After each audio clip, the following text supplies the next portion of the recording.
On three, everybody. Three, one, two, three.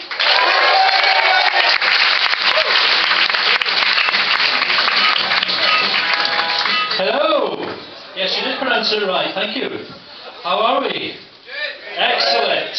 So, did we see the news that the government's going to spend £15 million on a Thatcher Memorial Museum? Yeah, it's disgusting, isn't it? I've actually seen the plans for it. It's just going to be one long, straight corridor. Because, you know, the lady's not for turning. So, on that same news programme, I saw the great, fantastic news that Kim Jong-un has a new haircut. Exactly. All the men in North Korea are relieved, because you remember last year he said every man in North Korea has to have the same haircut as him. Do you not remember that? Okay, you're now enlightened. But you just now imagine North Korea is just all full of Michael McIntyre tribute acts now. Ah, you have a lovely head. I see you have a lovely head. I've gone over there. Lovely head. Obviously in Korean, of course. Get you on me,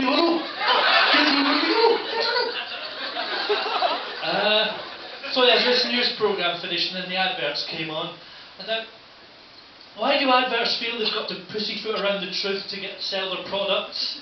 Like take that famous yogurt for example. I think it would sell far more if Gok Wan just came on and he was a bit honest. You know, sometimes girlfriends we just don't treat ourselves enough. So why not have one of these yogurts that will help you poo better and stop you from farting?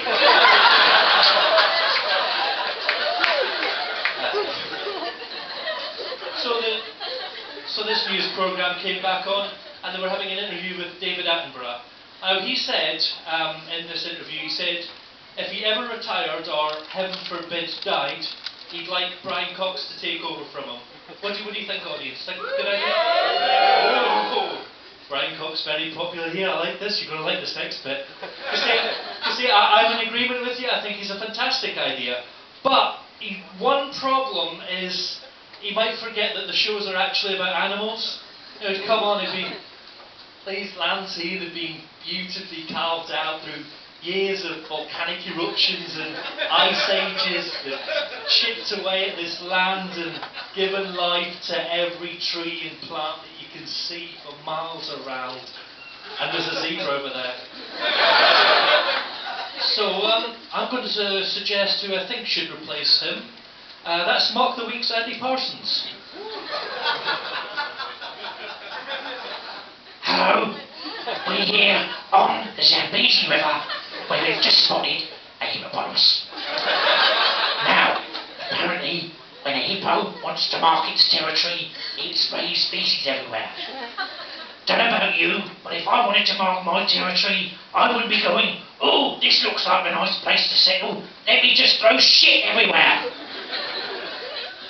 So we'll come off the topic of that news now. I'm just going to ask anyone, is anyone here bi?